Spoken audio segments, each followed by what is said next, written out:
ہاتھوں میں چھپا کر پھوٹ پھوٹ کر رونا شروع کر دیا۔ اس طرح وہ رونے پر مجھے حیرت کا جھٹکا لگا۔ میں ہمت کر کے اس کے قریب گئی اور اس کو دلاسا دینے لگی۔ ہمت سے کام لو معراج، اس میں تمہارا کیا قصور ہے؟ قصور؟ سارا قصور میرا ہی ہے ڈاکٹر صاحب۔ وہ جیسے پھٹ پڑا۔ تمہارا قصور؟ میں نے چونک کر اس کی طرف دیکھا۔ ہاں ڈاکٹر صاحبہ، یہ قدرت نے مجھے سزا دی ہے۔ کس بات کی سزا؟ میں نے پوچھا۔ میرے برے اعمالوں کی سزا۔ پولیس کے محکمے کے آنے کے بعد میں خود کو ناخدا سمجھ بیٹھا۔ ملزمان سے دوستانہ رویہ، کمزور اور بے گناہ لوگوں پر تشدد کر کے رقم بٹورنا میرا مشغلہ بن گیا تھا۔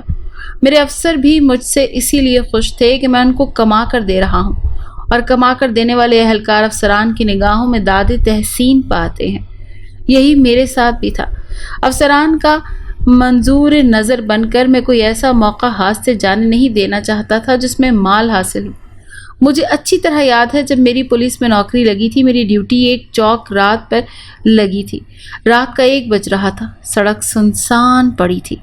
ایسے میں ایک نوجوان کا وہاں سے گزر ہوا۔ میں نے اسے اپنے پاس بلایا۔ وہ میرے پاس آیا اور حیرت سے مجھے دیکھنے لگا۔ اس وقت کہاں جا رہے ہو؟ جی میں کراچی سے آ رہا ہوں، اس نے بتایا۔ اچھا، کراچی سے آ رہے ہو؟ ٹکٹ تمہارے پاس ہے کیا؟ میں نے ذرا روب سے کہا۔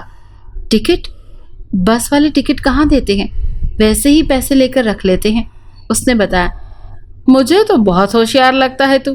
جلدی سے بتا، چوری کرنے کا ارادہ ہے یا کسی کے گھر سے نکلا ہے؟ میں چور نہیں ہوں، وہ بوکھلا گیا۔ تو چور نہیں ہے، پھر اتنا گھبرا کیوں رہا ہے؟ بول، کیوں گھبرا رہا ہے؟ زور سے چیخا۔ میرے چیخنے پر وہ سہم گیا۔ میں نے اس کے سہم جانے کا فائدہ اٹھا کر اس کی تلاشی لینی شروع کر دی۔ اس کی دونوں جیبوں میں کچھ خاص رقم برآمد نہ ہو سکی، صرف 50 روپے نکلے۔ بقول تیرے تو کراچی سے آ رہا ہے اور تیری جیب سے یہ رقم برآمد ہوئی ہے؟ صحیح بتا دے، تو چوری کرنے ہی نکلا ہے نا؟ میں سچ بتا رہا ہوں، کراچی میں ایک میت میں شرکت کرنے گیا تھا، اور جو رقم لے کر گیا تھا وہ اتنی زیادہ نہیں تھی جو بچ جائے۔ اب اس سے پہلے کہ میرا دماغ گھومے، میری نظروں سے دور ہو جا، ورنہ میں تجھے لاک اپ میں جا کر بند کر دوں گا، میں نے غصے سے کہا۔ وہ میرے پیسے، اس نے اپنے 50 روپے کی طرف دیکھتے ہوئے کہا۔ ابھی جا رہا ہے یہاں چوری کا مقدمہ درج کر کے لاک اپ میں بند کروں، میں نے اسے غصے سے کہا۔ میرے غصے سے گھورنے پر وہ گھبرا کر بھاگ کھڑا ہوا۔ اس کے اس طرح بھاگنے پر میری ہنسی چھوٹ گئی، جسے میں نے بڑی مشکل سے روکا۔ وہ مجھے ہنستا دیکھ کر پلٹ سکتا تھا اور میری پہلی پیدا کو مانگ لیتا۔ میرے سینئر ساتھی نے مجھے اچھی طرح سے سمجھایا ہوا تھا کہ جب بھی پیدا کرنا ہو اپنے لہجے کو سخت بنا لو، جتنا غصہ کرو گے پیداوار اتنی ہی ہوگی، اور اگرچہ چہرے پر مسکراہٹ آئی تو پھر سمجھ لو کہ سامنے والے پر تمہارا روب جاتا رہے گا اور وہ سب ختم کر کے تم سے فری ہونے کی کوشش کرے گا۔ لہٰذا مال کمانا ہے تو پھر کسی کو فری ہونے کا موقع مت دینا۔ میں نے اپنا لہجہ سخت کر کے 50 روپے تو کما لیے تھے۔ میں بہت خوش تھا۔ اب میرا یہ معمول بن گیا تھا۔ میری جہاں بھی ڈیوٹی لگتی، لوگوں کو بہانے سے تنگ کر کے ان کی جیبوں سے رقوم نکلواتا۔ میں خود بھی تھانوں میں دیکھ رہا تھا کہ ہر دوسرا اہلکار کس طرح لوگوں پر ظلم کر کے رقم نکلواتا ہے۔ طرح طرح سے ان پر تفتیش کے نام پر تشدد کیا جاتا ہے۔ ان کے عزیز رشتہ داروں نے تشدد سے بچانے کے لیے نہ جانے کہاں کہاں سے رقم اکٹھی کر کے پولیس اہلکاروں کو رشوت کے طور پر دیتے ہیں۔ جن کے تھانے سے باہر ڈیوٹیاں لگتی ہیں وہ بھی یہی کرتے ہیں، مختلف کاروباری لوگوں اور راہگیروں کو تنگ کر کے ان سے رقوم نکلواتے ہیں۔ یہ سب باتیں مجھے پتہ چلنے پر میرا دل بھی بہت سخت ہو گیا۔ میں کسی پر بھی رحم نہیں کھاتا تھا، صرف پیدا پر میرا سارا زور ہوتا تھا۔ اس پیدا گیری میں کچھ حصہ میرے سینئر کا بھی ہوتا تھا۔ آہستہ آہستہ میں سمجھ گیا کہ سب کو رقم دینے کی ضرورت نہیں، صرف اپنے افسر کو خوش رکھو، باقی ساتھیوں کو چائے پر ٹرخا دو، یہی ان کی اوقات ہے۔ غلط کام پر جب پکڑ نہ ہو تو انسان کا حوصلہ مزید بڑھ جاتا ہے۔ یہی میرے ساتھ بھی ہو رہا تھا۔ میرے افسر مجھے ایسی جگہ پر ڈیوٹی دینے لگے جہاں پر پیسے زیادہ مل سکتے تھے۔ ناجائز کمائی جب آتی ہے تو وہ اپنی واپسی کا راستہ بھی نکال لیتی ہے۔ جوا، شراب، بازاری، عورتوں سے تعلقات رکھنا جیسی برائیاں مجھ میں آتی چلی گئیں۔ دوستوں کے ساتھ کھانے پینے، عیاشی کی محفلیں جمانا معمول بن گیا۔ میرے عزیز رشتہ دار بھی مجھے رشک بھری نگاہوں سے دیکھتے تھے کہ میں معمولی سپاہی ہو کر خرچ اس طرح کرتا ہوں جیسے کوئی رئیس زادہ ہوں۔ جب لوگ مجھ سے پوچھتے کہ میں اتنا خرچ کیسے کرتا ہوں تو میرا سر فخر سے بلند اور گردن اکڑ جاتی۔ ایسا لگتا تھا جیسے میری گردن میں سریا آ گیا ہو جو گردن کو سیدھا رکھے ہوئے تھا۔ یہ سب اوپر کی کمائی کا کمال تھا۔ میں کہتا، ارے بھائی کیا تم بھی اوپر کی کمائی لیتے ہو؟ وہ مجھے حیرت سے دیکھتے۔ کیا کروں، مہنگائی اس قدر ہے کہ اوپر کی کمائی کے بنا گزارا نہیں ہے بھائی جی، میں فخر سے کہتا۔ دن بہت اچھے گزر رہے تھے۔ اوپر کی کمائی سے جیب ہر وقت نوٹوں سے بھری ہوتی، اسی لیے گھر میں کوئی فکر و فاقہ نہیں تھا۔ میرے آئے دن کے فضول قسم کے خرچوں سے تنگی آنے لگی تھی۔ خوش آمدی دوستوں کے اکسانے پر میں آئے دن مخصوص جگہوں پر عیاشی کی محفلیں منعقد کرنے لگا۔ ان محفلوں میں دل کھول کر خرچ کرتا جس سے میری جیب خالی رہنے لگی تھی۔ دوستوں کا بھی خاصا مقروض ہوتا چلا گیا، مگر میں پریشان پھر بھی نہیں تھا، کیونکہ اوپر کی کمائی میں اکثر ایسے مواقع آ جاتے تھے کہ میں اپنا سارا قرضہ چند دنوں میں ہی چکا لیا کرتا۔ اسی لیے مجھ پر دوستوں کا قرضہ اکثر اتر جاتا تھا۔ دوستوں کے قرضہ دینے سے انہیں یہ فائدہ تھا کہ وہ میری محفلوں میں کھل کر مفت کی عیاشی کر لیتے، اور میں انہیں اسی لیے مفت میں عیاشی کروا دیتا کہ وہ میری خوشامد اور جھوٹی تعریفیں کرنے میں بڑے ماہر تھے۔ انہی دنوں میں دوستوں کا خاصا مقروض ہو گیا۔ جو پیدا گری ہو رہی تھی اس کا زیادہ تر حصہ قرض چکانے میں صرف ہو رہا تھا۔ میرے افسر کو کمائی میں حصہ نہ ملنے پر وہ بھی مجھ سے روٹھا روٹھا سا رہنے لگا تھا۔ مجھے اس بات کا احساس تھا اور میں پوری کوشش میں تھا کہ کہیں سے زیادہ آسرا ہو جائے تاکہ افسر کو بھی خوش کر دوں، ورنہ میری ایسی جگہ ڈیوٹی لگا دے گا جہاں بالکل بھی کچھ اس طرح کا پیسہ یا اوپر کی کمائی نہیں ہوگی۔ ایسا ہو جانے پر میرے لیے عیاشی تو دور کی بات، گھر کا خرچہ چلانا بھی مشکل ہو جاتا۔ اور پھر ایک دن مجھے موقع مل گیا۔ ہوا یہ کہ ایک ہسپتال سے کچھ فاصلے پر میری ڈیوٹی تھی۔ رات کے 2 بج رہے تھے۔ ایک شخص کو میں نے موٹر سائیکل پر آتے دیکھا۔ اسے دیکھ کر میں نے رکنے کا اشارہ کیا۔ اس نے گاڑی روک دی۔ اس وقت کہاں سے جا رہے ہو؟ میں نے ذرا روب سے کہا۔ میں گھر سے آ رہا ہوں اور وہ جو سامنے ہسپتال ہے وہاں جا رہا ہوں۔ اس نے بتایا۔ مجھے تو تم چور دکھائی دے رہے ہو۔ چور؟ یہ آپ کیسی باتیں کر رہے ہیں؟ کیا میں شکل سے آپ کو چور دکھائی دیتا ہوں؟ اس نے مجھے غصے سے دیکھا۔ اس کا غصے سے مجھے دیکھنا ایک آنکھ نہ بھایا تھا، کیونکہ عوام کو غصے سے دیکھنا ہم پولیس والوں کا کام ہے۔ اگر عوام نے ہمیں غصے سے دیکھنا شروع کر دیا تو ہم پولیس والے پھر اوپر کی کمائی کہاں سے کریں گے؟ اس کا فیصلہ بھی ہو جائے گا، تلاشی دو، میں نے کڑک لہجے میں کہا۔ اس نے اپنے ہاتھ اوپر کر لیے۔ میں نے اس کی تلاشی لینی شروع کر دی۔ کچھ کاغذ اور 25,000 روپے کی رقم کے سوا جیب سے کچھ نہ نکلا۔ کہاں سے یہ رقم لے کر آ رہے ہو؟ کسی کو لوٹا ہے تم نے؟ میں نے تیز آواز میں کہا۔ میں نے نہیں، میں کس کو لوٹوں گا؟ وہ بولا۔ پھر اتنی رقم رات گئے جیب میں ڈال کر کیسے گھوم رہے ہو؟ میں نے طنزیہ کہا۔ یہ رقم میں اپنے دوست کاشف سے ادھار لے کر آیا ہوں۔ میری بیوی کے آپریشن کی ڈیلیوری ہونی ہے۔ اگر میری بیوی کا بر وقت آپریشن نہ ہوا تو پیدا ہونے والے بچے اور بیوی دونوں کو جان کو خطرہ ہے۔ کہانیاں گڑھ لینے میں تم چور چکوں کا کوئی جواب نہیں۔ میں نے اپنے ہاتھوں میں 25,000 کی رقم کو للچائی نظروں سے دیکھا۔ اس رقم میں سے کچھ رقم میرے اپنے افسر کو دے دینی ہے، اس کی ناراضگی دور کر دوں گا، کافی ہے۔ نہیں، میں چور نہیں ہوں، وہ بولا۔ اچھا اب تم جاؤ۔ تم چور نہیں ہو مجھے پتا ہے، میں نے اچھے سے اس کو جواب دیا اور ساتھ کہا کہ اچھے چوروں کا دماغ درست کر کے رکھ دیا ہے۔ پھر تم کس کھیت کی مولی ہو؟ ابھی تھانے کے ڈرائنگ روم کی سیر کروا دوں گا نا تو سب کچھ ٹھیک ہو جائے گا۔ میرا یقین کرے میں سچ بول رہا ہوں۔ میری بیوی کی طبیعت بہت خراب ہے اور مجھے یہ رقم فوری طور پر اسپتال میں جمع کرانی ہے۔ وہ گڑ گڑایا۔ اچھا، اس کا مطلب ہے میں جھوٹ بول رہا ہوں؟ تم سچے ہو، تمہارا دماغ درست کیے بغیر گزارا نہیں ہے۔ میں نے فوراً ریوالور نکال کر اس پر تان لیا۔ یہ کیا کر رہے ہیں؟ وہ گھبرایا۔ تو مجھے جھوٹا ثابت کرنا چاہ رہا ہے نا؟ میں اس وقت تیرے سر کا نشانہ لے کر گولی چلاؤں گا اور تیرے مرنے پر تیری لاش سامنے گندا نالا ہے اس میں پھینک دوں گا۔ میں نے غصے سے آنکھیں نکالتے ہوئے کہا۔ نہیں، ایسا غضب نہیں کرنا، میرے چھوٹے چھوٹے بچے یتیم ہو جائیں گے۔ وہ التجا کرنے لگا۔ تیری ہمت کیسے ہوئی مجھے جھوٹا ثابت کرنے کی؟ آج تک میرے کسی افسر نے مجھے جھوٹا نہیں کہا، تو مجھے کہے گا جھوٹا؟ مجھ سے غلطی ہو گئی، مجھے جانے دے، میری بیوی اسپتال میں میرا انتظار کر رہی ہوگی۔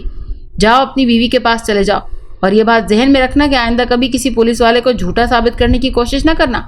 میں تمہیں چھوڑ رہا ہوں، لیکن دوسرا پولیس والا تمہیں زندہ نہیں چھوڑے گا۔ میں نے ایسے کہا جیسے اس پر احسان کر رہا ہوں۔ جی وہ میرے پیسے، اتنی بدتمیزی کرنے پر پیسے لینے کی توقع رکھتا ہے؟ زندہ رہنے کے لیے چپ چاپ چلا جا اور پیسوں کو بھول جا۔ نہیں، ایسا ظلم نہ کرے، میں یہ بڑی مشکل سے پیسے لے کر آیا ہوں، کہیں اور سے اتنی جلدی پیسے ملنے کی امید نہیں ہے۔